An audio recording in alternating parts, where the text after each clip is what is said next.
When last did you see your previous partner? I hope this is not gonna say yesterday.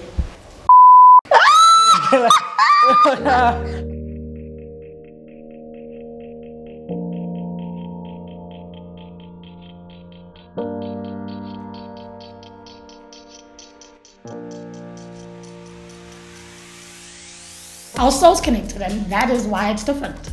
I've never connected with anyone on a soul level like I do him, and he just accepts me for who I am.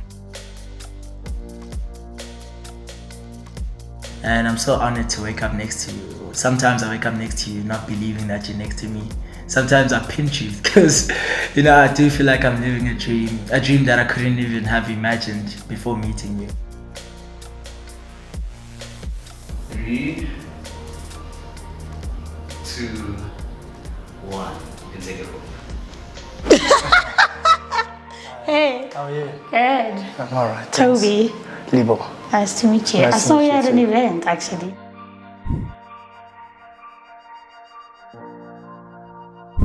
Alright. Were you and your ex really compatible, or did you just make it work? Sure, that's hard. But yeah, we were compatible, but in other ways, I think we were just trying to fit in a box. Because I think red flags only come up later. Like you're in it, and then you're like, oh, damn. And now it's like, now you love the person, Yeah. So definitely, I think we were compatible, but definitely I see now, I'm like, yeah, there was a bit of like, let's just make it work. And I think that is kind of normal when you're in a relationship with someone you love. So yeah. So yeah, for me it was like a wavelength. We started off, it was very obvious that we were compatible, and then as things moved on, and towards the end we was like, nah, maybe we're not. Yeah. But now that we've broken up, I think we actually realized how compatible we were. So Great. yeah, just to debate that. Is your heart broken or just your ego? Is my heart broken now? Or just your ego? None. I don't Is think. it? I don't think a lot of things can break those things. My ego is unbreakable, if I can put it that way. My heart, I don't know. I think my heart is not broken because we were able to give it our all. Literally just push hard and kwainga spani. It wasn't a shock thing. It was like, okay, cool. It's a realization. So more than that, yeah, I don't think my heart is broken. So. I feel like my heart was broken. Like it was a process, so it wasn't like, damn, we're breaking up. It's like, you can feel the breakup. You're like, damn, we are actually heading there. Like you can see it. How often do you stalk your exes on social media? Oh yeah, I did a lot of stalking in the beginning.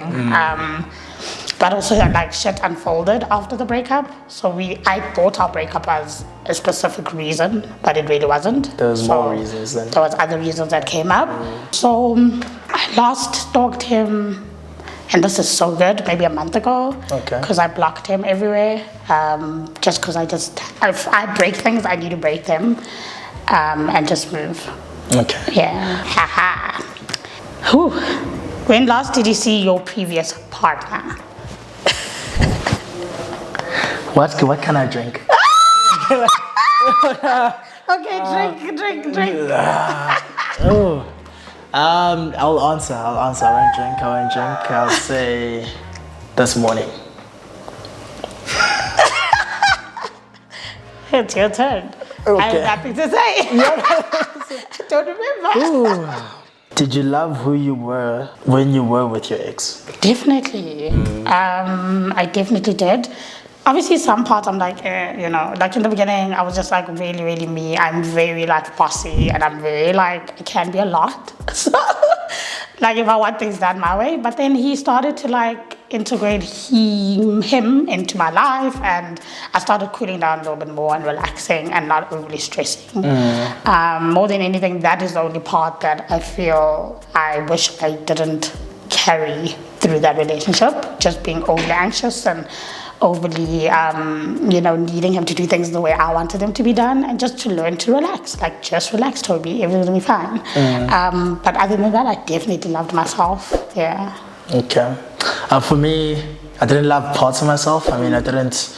This is a lesson I learned within the relationship whereby I didn't see my friends as often. Because she doesn't have as many friends as I do. Yeah. And I was trying to, compensate for that, and it was kind of difficult for me to say within myself, so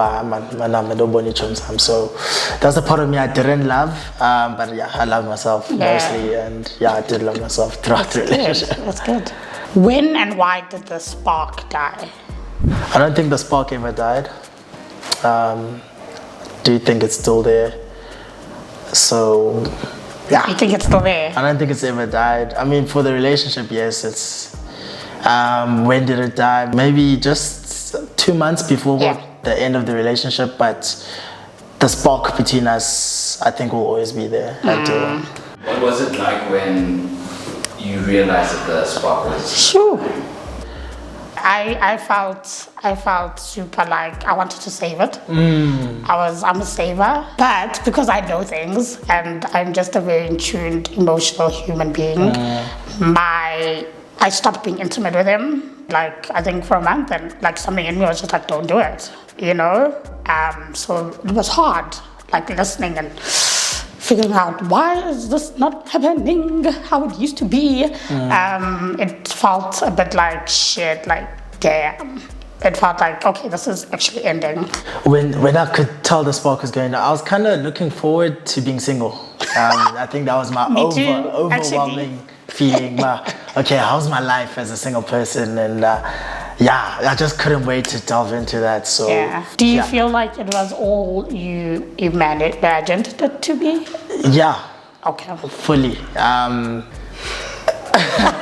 I'd say I'm designed for the streets. I'd say in my demeanor and the way I am, but I enjoy being alone. I enjoy, waking up, the future life, watching Netflix and YouTube and defining, and then Yabon Shale and Paul. Like that's the part I enjoy. What led to your breakup?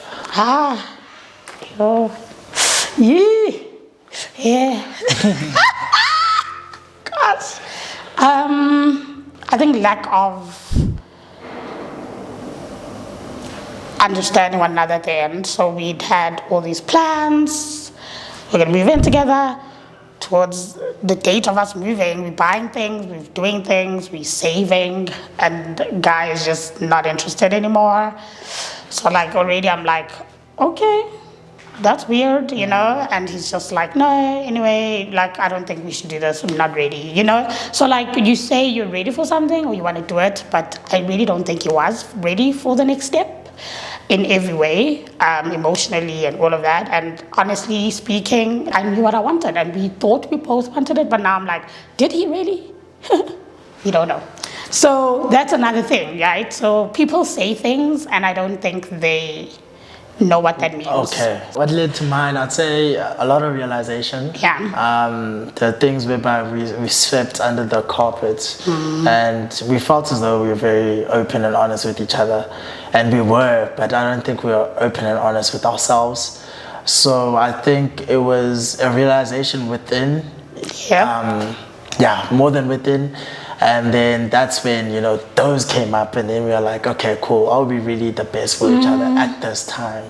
So, I think and it's always that, right? Like, we say things like, you're in love now, and you're gonna say things, but what is your inner self saying, right? And are you able to articulate that with your partner? Are you able to really be raw? Are you able to be really like naked with your partner emotionally?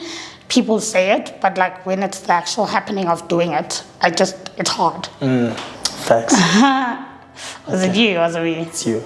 If you could go back to one moment in your past relationship and change how you behaved, what would it be? I'd say towards the end, they kind of act like, I can't wait for this to end.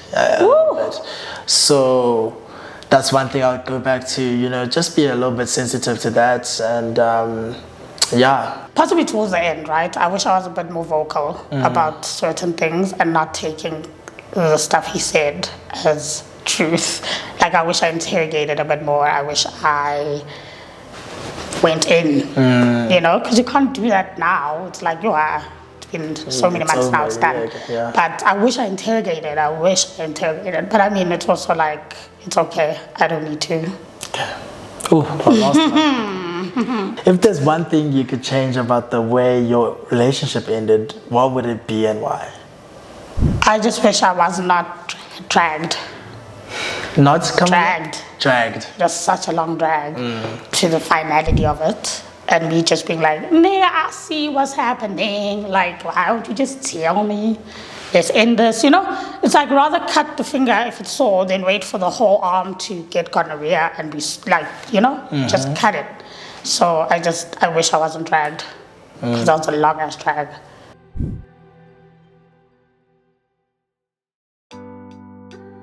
Is it safe to say that you've both moved on? Yes, I've moved on. I'm trying to. Have I? I mean, technically, yes. Technically, but have you? I have moved on. I mean, it's not I don't sit there like, oh my God, I gotta move on. Like, you know, now this thing is restrictive and whatnot. No, the Polila, I'm very much, I enjoy or like the fact that we're still in each other's lives. Nice. I'm able to, you know, be there for her when she needs me and protect her in this dangerous world. Kendim Kape. Accompany her when she needs to go to a mall or something like that. So, you know, I am enjoying that aspect. When I say I've moved on, I'd say, yeah, but like, I wouldn't say no. Okay. Yeah, I think that's the best way to answer that. I've moved on, but I'm still healing. So I don't know if that's a vibe. Yeah, I never felt like I had to heal. Yeah, Plaatjie is still in your life, Hena. Mbonizo, right? Okay. That works.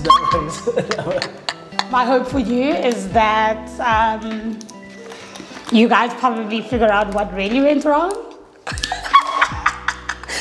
And that you're happy and that you become content and happy, you know, in your next or current or whatever it is. And I hope in your next one, the lucky guy share the same views as you, and they're as intentional as you are. Absolutely. And as direct as you are. Absolutely. So. Thank you. I receive. Thank you so much for watching this episode of Defining Breakups. Let us know in the comment section down below what you think you learned from this episode. Don't forget to leave a like, subscribe, and join us over on Twitter using the hashtag #DefiningBreakups to let us know if we finally gave you some closure. See you there. Are you still single? Am I? Yeah, I'm single. I'm single. I'm not asking for me, I'm just asking for everyone else. Okay, cool. Thank you. And yourself? I am single. Okay. I am, yeah. And how's that been? Great.